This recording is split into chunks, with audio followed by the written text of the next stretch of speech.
Hello दोस्तों, welcome to math tech with Ashish. और आज की इस वीडियो में हम देखने वाले हैं ऑब्जेक्ट डी स्ट्रक्चरिंग के बारे में।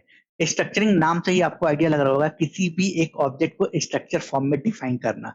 ठीक है, सपोज जैसे आपके पास कोई ऑब्जेक्ट है और उस ऑब्जेक्ट को आप किसी अदर फॉर्म में चेंज करना चाहते हो, मतलब आप उसका जो बिहेवियर है वो सेम रखना चाहते हो, बट जो उसका स्ट्रक्चर है वो आप चेंज करना चाहते हो। तो इस चीज को हम बोलते हैं ऑब्जेक्ट डी स्ट्रक्चरिंग। ये बहुत ही ज्यादा इंटरव्यू में पूछा भी जाता है। और आप जब भी जावा स्क्रिप्ट में कोड लिखोगे तो इसे यूजली आपको यूज करना पड़ेगा। ऐसी बहुत से सिनेरियो आएंगे जहां पर आपको ऑब्जेक्ट बेस्ड स्ट्रक्चरिंग वर्क करना पड़ेगा। तो चलिए हम यहाँ पे समझते हैं कुछ एग्जांपल से, और ये देखेंगे कि किसी ऑब्जेक्ट को अगर हमें डिस्ट्रक्चर करना है उसको हम कैसे कर सकते हैं। ठीक है दोस्तों, आई होप दोस्तों आपको मेरा ये कंसोल दिखाई दे रहा होगा। तो दोस्तों यहाँ पर हम सबसे पहले एक एग्जाम्पल लेते हैं और आपको ये समझाने की कोशिश करते हैं कि हमें ऑब्जेक्ट डिस्ट्रक्चरिंग की नीड क्यों पड़ी। ठीक है दोस्तों, तो जैसे कि मैंने यहाँ पे एक ऑब्जेक्ट लिया, लेट चैनल नेम। ठीक है दोस्तों, और मैंने यहाँ पे पास किया दो प्रॉपर्टी, एक हमारा फर्स्ट नेम मैड एंड एक हमारा सेकेंड नेम। अब मैं चाहता हूं कि जो फर्स्ट नेम है सेकेंड नेम एक अलग वेरिएबल में स्टोर करना चाहता हूं। ठीक है, कि मुझे कंडीशन लगानी है या हो सकता है मेरे पास बहुत से लॉजिक कोड लिखना हो, और मैं चाहता हूं कि मेरे पास फर्स्ट नेम सेकेंड नेम इस ऑब्जेक्ट में ना होके मैं एक सिंगल वेरिएबल में स्टोर कर लूं। तो यहाँ पे सबसे पहले मैं क्रिएट करूंगा let and f name, right. और मैं यहाँ पास कर दूंगा चैनल डॉट फर्स्ट नेम। ठीक है, और एक और वेरिएबल यूज कर लूंगा सेकेंड नेम। ठीक है, और फिर यहाँ पे सेम वही चैनल डॉट सेकेंड नेम। ठीक है, अब आप देखोगे हमने यहाँ पे क्या किया, हमने दो पहले वेरिएबल बनाए। ठीक है, और उन दोनों वेरिएबल में हमने ऐसे इसके वैल्यूज गेट कर ली। और अगर हम यहाँ पे कंसोल करेंगे तो ऑब्वियस सी बात है हमें उसकी दो वैल्यूज मिलेंगी। Console sorry console dot log F name and S name. ठीक है, सेकेंड नेम फर्स्ट नेम। आप देखोगे हमें क्या वैल्यूज मिल गई, मैड एंड टैग। हमने यहाँ पे क्या किया, हमने यहाँ पे ऑब्जेक्ट को डिस्ट्रक्चर किया हुआ है, बट ये तरीका बहुत ओल्ड है। ठीक है दोस्तों, अब इसी चीज को हम ऑब्जेक्ट डिस्ट्रक्चरिंग के थ्रू करेंगे। और हम ये देखेंगे कोई अगर हमें ऑब्जेक्ट को डिस्ट्रक्चर करना है तो उसे कैसे कर सकते हैं। तो मैं इस कोड को यहाँ से डिलीट नहीं करता हूँ, बस कमेंट करता हूँ, जिससे आप उन दोनों कोड को लेके अच्छे से उनके बारे में डिफरेंस समझ सको। ठीक है, मैंने इसे कमेंट किया, तो यहाँ पे मैं लेता हूँ लेट, फिर मैंने एक ऑब्जेक्ट क्रिएट किया और यहाँ पे मैंने लिखा first name comma second name. ठीक है, और मैंने इक्वल टू ये जो ऑब्जेक्ट था वो यहाँ पे लिख लिया। ठीक है, तो ये हो जाता है हमारा डी स्ट्रक्चरिंग। मैंने यहाँ पे नॉर्मल से ये किया है कि ऑब्जेक्ट को मैंने क्या किया, दो वेरिएबल में असाइन कर दिया है। ठीक है, और उन दो वेरिएबल की जो प्रॉपर्टीज थी, जो first name and second name था, वो मैंने यहाँ पे लिख लिया है। ठीक है, तो अब अगर मैं यहाँ पे फर्स्ट नेम प्रिंट करूंगा तो आप ये देखोगे इसकी वैल्यू फर्स्ट नेम यहाँ प्रिंट कर देगी और यहाँ पे सेकेंड नेम प्रिंट कर देगी। अब आप खुद ही देखो इन दोनों कोड के डिफरेंस को।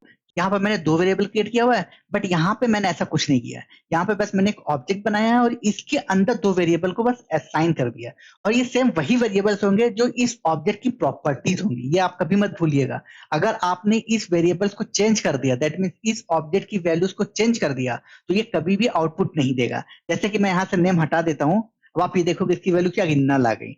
दैट मीन्स कि आपने असाइन तो किया है बट इसको इसका रेफरेंस नहीं मिला। ठीक है, तो ये बहुत ही ज्यादा आसान होता है और ये आपको हमेशा ही यूज करना पड़ेगा। आप ऐसे यूज करके किसी भी ऑब्जेक्ट के स्ट्रक्चर को चेंज कर सकते हो। इसे ही बोलते हैं हम ऑब्जेक्ट डी स्ट्रक्चरिंग। तो चलिए दोस्तों एक और हम एग्जांपल देखते हैं और ये देखते हैं कि अगर हमने किसी ऑब्जेक्ट में सिर्फ दो प्रॉपर्टीज पास की हैं, बट असाइन करते टाइम पे यहाँ पे हमने तीन प्रॉपर्टीज ले रखी हैं, तो उसका आउटपुट क्या आएगा। जैसे कि मैं यहाँ पे मिडिल में यहाँ पे ले लेता हूँ मिडिल नेम। ठीक है,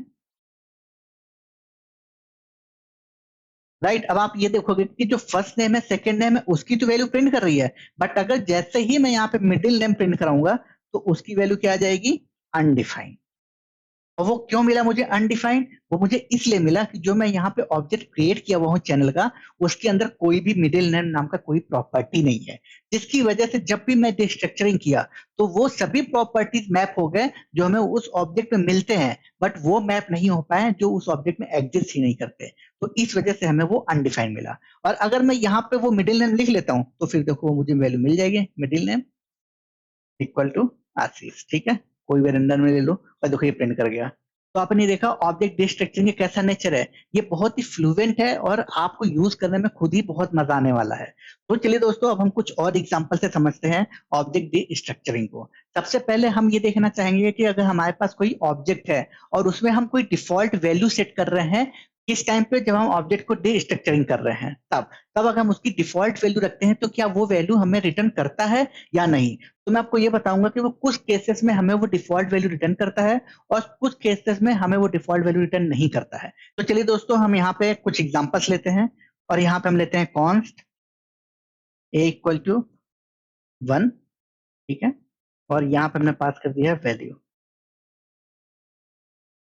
तो आप ये देख रहे होगे कि यहाँ पे मैंने इस लाइन से ऑब्जेक्ट को डिस्ट्रक्चर किया है। डिस्ट्रक्चर कैसे किया हुआ है, मैंने इस ऑब्जेक्ट को, दैट मीन्स इस एरे को मैंने क्या किया है, इस फॉर्म में चेंज किया हुआ है और यहाँ पे मैंने किया कि ए की वैल्यू 1 रिटर्न करे, ठीक है, क्योंकि मैंने यहाँ पे इस वैल्यू को एम्प्टी एरे रखा हुआ है, ठीक है दोस्तों। तो अगर मैं यहाँ पे ए की वैल्यू को कंसोल करूंगा तो इसका आउटपुट क्या हमें मिलेगा, कंसोल डॉट लॉग ए।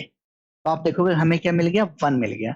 तो आप ये नोट कर लो, अगर किसी एरे या किसी ऑब्जेक्ट की वैल्यू एम्प्टी होती है, ठीक है, और उसके बाद अगर हम डिस्ट्रक्चरिंग करते हैं और उसमें हम डिफॉल्ट वैल्यू पास कर देते हैं तो उसका डिफॉल्ट वैल्यू रिटर्न करेगा, ठीक है दोस्तों। अब चलिए मैं एक और एग्जांपल लेते हैं और उस एग्जांपल में किसी प्रॉपर्टी की वैल्यू अनडिफाइंड रखते हैं, ठीक है। अभी हमने एम्प्टी केस में देखा, अब हम देखेंगे अनडिफाइंड केस में। अब मैं इसको थोड़ा सा चेंज करता हूं, मैं इस एरे की जगह यूज करता हूं ऑब्जेक्ट और यहाँ पे मैंने पास किया ए अनडिफाइंड, ठीक है, और ये पूरी की पूरी वैल्यू को ही मैं यहाँ पे पेस्ट कर लेता हूँ, ऐसे नेक्स्ट लाइन में लिखता हूँ इस वैल्यू की जगह पे और इसको यहाँ से डिलीट कर देता हूँ। और ये जो मैंने यहाँ पे एरे यूज कर रखा है इसको ऑब्जेक्ट में कन्वर्ट कर लेते हैं, ठीक है दोस्तों। ये देखिए, इसको मैंने क्या कर लिया, कन्वर्ट ऑब्जेक्ट में। अब आप ये देखोगे कि ए इक्वल टू अनडिफाइंड है, मैंने ए की प्रॉपर्टी अनडिफाइंड रखी है किसी ऑब्जेक्ट की, बट अगर मैं उसे डिस्ट्रक्चरिंग करता हूं तो उसकी वैल्यू रिप्लेस हो गई अनडिफाइंड से और हमें क्या रिटर्न किया, 1। यहाँ पे अनडिफाइंड नहीं रिटर्न किया, ठीक है दोस्तों। तो आपको मैंने दिखाया दो केस, एक एम्प्टी के केस में हमारी डिफॉल्ट वैल्यू एक्सेप्ट कर लेता है और एक हमारा अनडिफाइंड के केस में हमारी डिफॉल्ट वैल्यू एक्सेप्ट कर लेता है, ठीक है दोस्तों। तो चलिए अब हम थर्ड एग्जांपल लेते हैं नल को। अभी हमने एम्प्टी देख लिया, अनडिफाइंड देख लिया, अब हम नल देखेंगे, ठीक है। और मैं इसी अनडिफाइंड को यहाँ पे नल कर लेता हूँ और जैसे ही मैं नल करूंगा आप ये देखोगे इसकी वैल्यू क्या रिटर्न करती है, नल। दैट मीन्स ये हमें यहाँ पे डिफॉल्ट वैल्यू रिटर्न नहीं करने दे रहा, राइट, क्योंकि हमने ए की तो वैल्यू हमारी नल है और हमने क्या किया है, इसको डिफॉल्ट वैल्यू 1 पास किया, बट इसने क्या किया, इसको रिजेक्ट कर दिया और हमें इसकी वैल्यू क्या रिटर्न की है, नल। दैट मीन्स कि नल के केस में कभी भी डिफॉल्ट वैल्यू एक्सेप्ट नहीं करता अगर आप किसी ऑब्जेक्ट को डिस्ट्रक्चर कर रहे हो। अब दोस्तों हम कोई नंबर लेते हैं और ये देखते हैं क्या कोई नंबर दूसरे नंबर को रिप्लेस कर पाता है। दैट मीन्स कि अगर हमने यहाँ पे ए की वैल्यू को 5 दिया हुआ है तो क्या ए इक्वल टू 1 को रिप्लेस कर पाएगा, नहीं दोस्तों। आप ये देखो कि इसकी वैल्यू क्या रिटर्न कर रही, 5। ये इस डिफॉल्ट वैल्यू को भी एक्सेप्ट नहीं किया क्योंकि हमने पहले से ही वैल्यू को यहाँ पे सेट कर रखा हुआ है, राइट। तो आप दो चीजों में डिफॉल्ट वैल्यू से इसकी वैल्यू को रिप्लेस नहीं कर सकते। एक होता है हमारा नल और दूसरा होता है हमारा कोई भी नंबर, स्ट्रिंग या कोई भी डिफाइंड वैल्यू अगर उसमें एग्जिस्ट करता है तो, ठीक है दोस्तों। तो वो कभी भी डिफॉल्ट वैल्यू को एक्सेप्ट नहीं करता और आप ये देख भी रहे होंगे कि यहाँ पे जैसे ही मैंने 5 दिया या आप यहाँ पे कोई भी स्ट्रिंग दे दो, हाय, राइट, तो वो क्या रिटर्न करेगा, वो वही रिटर्न करेगा जो ऑलरेडी उस ऑब्जेक्ट में था, ठीक है। तो इसे बोलते हैं ऑब्जेक्ट डिस्ट्रक्चरिंग, ठीक है दोस्तों। तो आई होप आपको अच्छे से समझ में आ गया होगा डिफॉल्ट वैल्यू को अगर हमें सेट करना हो या डिफॉल्ट वैल्यू को हमें चेंज करना हो तो हम उसे कैसे कर सकते हैं। तो चलिए दोस्तों, ऑब्जेक्ट डिस्ट्रक्चरिंग को एक और एग्जांपल से हम अच्छे से समझने की कोशिश करते हैं। मैं यहाँ पे मल्टीपल एग्जांपल इसलिए लेता हूँ क्योंकि मैं चाहता हूँ आपको सभी सिनेरियो अच्छे से क्लियर हो जाए। तो यही रीजन होता है मेरा यहाँ पे मल्टीपल एग्जांपल्स लेना, ठीक है। तो चलिए हम एक और एग्जांपल से समझते हैं, एक छोटा सा एग्जांपल लेते हैं और उसे हम डिस्ट्रक्चर करके देखते हैं। अब हम ये देखेंगे कि हमारे पास एक मल्टीपल एरे, दैट मीन्स एक एरे में नंबर ऑफ वैल्यूज है, बट अगर हम उसको डिस्ट्रक्चर कर रहे हैं सिर्फ 2 वेरिएबल्स में तो क्या वो हमें वैल्यू रिटर्न करेगा या नहीं। जैसे कि मैं आपको एग्जांपल दूं, यहाँ पे मैंने यूज किया const x equal to, array में यहाँ प्रोवाइड कर लिया 1, 2, 3, 4, राइट। मैंने यहाँ पे कितनी वैल्यूज ली हैं, 4 वैल्यूज ली हैं। अब मैं इसको डिस्ट्रक्चर कर रहा हूँ, मैं चाहता हूँ कि ये जो वैल्यूज हैं वो किसी अदर ऑब्जेक्ट में या किसी एरे में डिफाइन हो जाए। जैसे कि मैं ये किया कॉन्स्ट एरे y, z, ठीक है। और मैं ये चाहता हूं कि ये जो मेरी सभी वैल्यूज हैं ये x में आ जाए, ठीक है। तो आप यहाँ पे देखोगे मैंने इस x में जो मेरा ये एरे था वो मैं डिस्ट्रक्चर के थ्रू y एंड z में असाइन करना चाहता हूँ। तो ये क्या सभी वैल्यू जो एरे की है ये वाई जेड में असाइन हुई होंगी?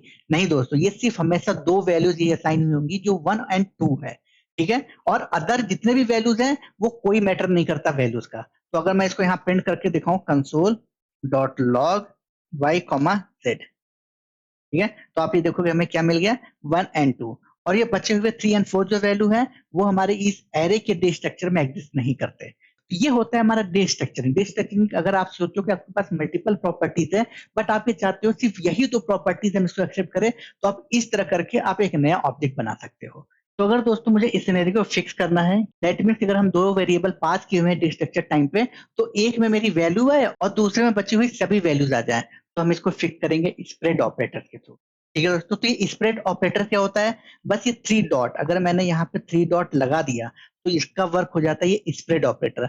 y में 1 हो जाएगा और z में उसके बाद बची हुई सभी वैल्यूज z में असाइन हो जाएंगी। और आप इसका आउटपुट यहाँ पे देख रहे होगे, y में हमको यहाँ पे 1 मिल गया है, राइट, और बचे हुए जितने भी वैल्यूज थे वो इस स्प्रेड ऑपरेटर में असाइन हो गए हैं 2, 3 एंड 4।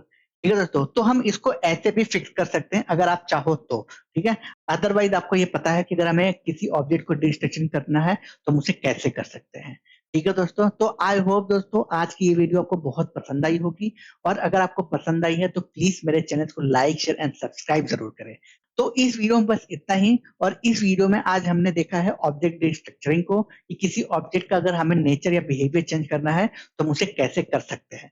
ठीक है दोस्तों, तो बस इस वीडियो में इतना ही। Thank you so much for watching this video.